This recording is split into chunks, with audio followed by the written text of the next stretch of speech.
The rise of the Latino far right is less about a political shift and more about an emotional realignment, an analysis of the emotional architecture of Latino conservatism.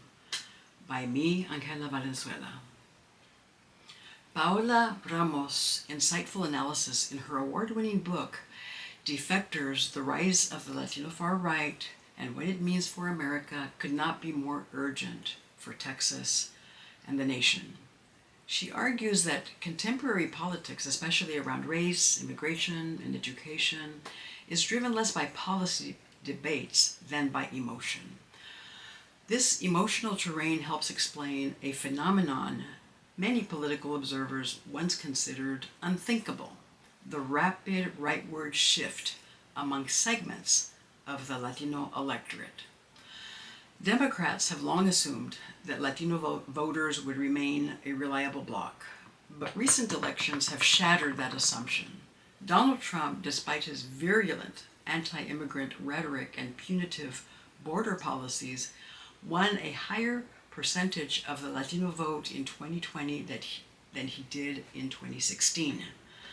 Ramos' travels across the country to understand how and why this is happening reveals a complex emotional and psychological landscape that has been largely ignored by both parties.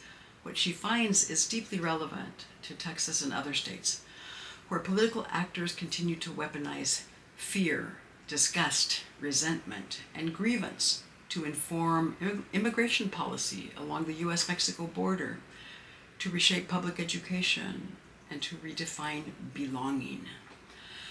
Across states and region, including the Rio Grande Valley, New Mexico, Arizona, Georgia, and Florida, Ramos meets Latino underdog GOP candidates, January 6th insurrectionists, evangelical pastors, border vigilantes, and culture war crusaders.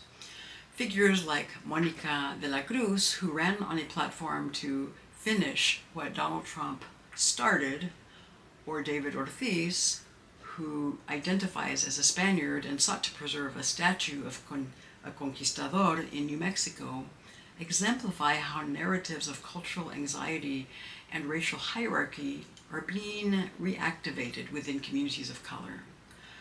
Ramos interviews Pastor Luis Cabrera, whose calls to make America godly again fuse evangelical traditionalism with nationalist grievance, and Anthony Agüero, a Mexican-American independent journalist turned border vigilante, who uses fear and conspiracy to radicalize his audience. Through these stories, Ramos shows how tribalism, traditionalism, and trauma within the Latino community have become powerful emotional levers. Many Latinos, like their white counterparts, fear losing their place in American society, and political actors have seized upon those fears, those grievances, to draw them toward movements that seem at odds with their own interests. The emotional void left by institutions like schools, local governments, political parties, has been filled by rhetoric that promises comfort, order, and belonging, even when those promises undermine the very communities they target. The emotional landscape becomes even more dangerous when understood through Bryn Nelson's framework of stochastic terrorism, a term law enforcement officials use to describe strategies in which public figures weaponize disgust and dehumanization to provoke unpredictable acts of hostility or violence. Importantly, the emotional lexicon Ramos draws upon: fear, loss, resentment, nostalgia, belonging, abandonment, betrayal, pride, identity crisis, trauma, and tribalism. All of these align closely with what scholars identify as the politics of emotion. These are not incidental feelings. They form the emotional architecture of political behavior. Ramos demonstrates that people defect not because they have been persuaded by new policy ideas, but because they are searching for emotional clarity, emotional safety, and emotional purpose. Nelson explains that disgust is one of the most potent triggers humans possess, a biological response evolved to protect us from contamination. When politicians and pundits attach disgust to entire communities like immigrants, bilingual children, ESL children, LGBTQ youth, trans youth educators, university researchers, they construct emotional conditions in which harassment, censorship, and even violence feel justified. The resulting harm is often diffuse, uncoordinated, unpredictable, and deniable by those who help to incite it. These dynamics revealed by Texas education, the crisis we're in cannot be understood apart from this emotional infrastructure. The attacks on ethnic studies, women and gender studies, queer and trans students, DEI programs, university researchers, scholars like myself, and historical truth, like that which is being debated this week at the State Board of Education, with the history standards update occurring. These are not policy disagreements when viewed in this way. They are emotional strategies that are rooted in fear and disgust, strategies that resonate with portions of the Latino electorate that have been recruited into grievance-based movements. Figures like De La Cruz do not emerge in a vacuum. They reflect a broader alignment fueled by narratives of loss, nostalgia, and racial anxiety.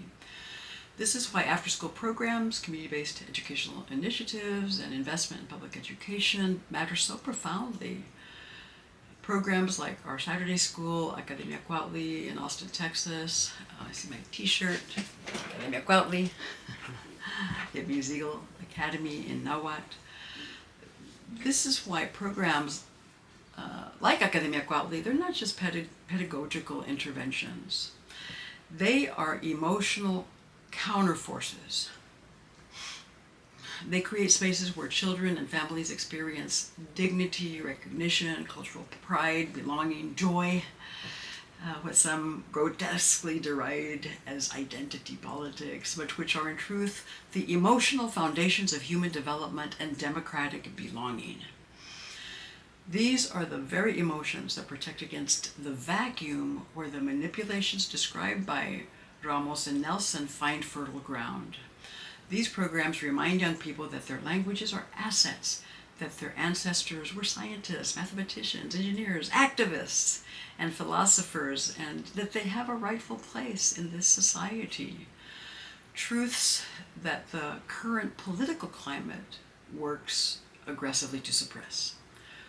Ramos's work makes clear that Latino political shifts are not driven solely by ideology, but by unmet emotional needs for safety, coherence, identity, and belonging.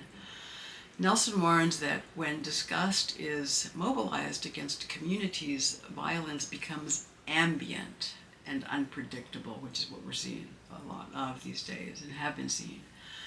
Together, they illuminate what is happening in Texas schools, and it's an emotional crisis disguised as a policy debate. And they underscore why our third spaces, what we call third spaces, that are not school, that are overprescribed, not community or family that's underprescribed, but that are in the middle, third spaces where epistemic freedom lives.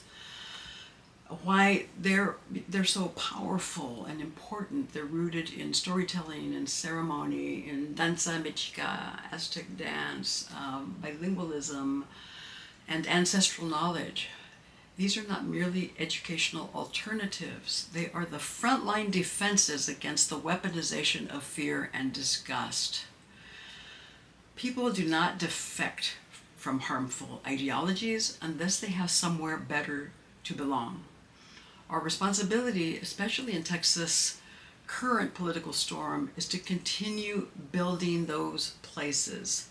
Spaces of corazón, places where we have a heart-centered way of knowing and epistemology, where community, culture, and emotional truth serve as the antidote to disinformation, division, and dehumanization.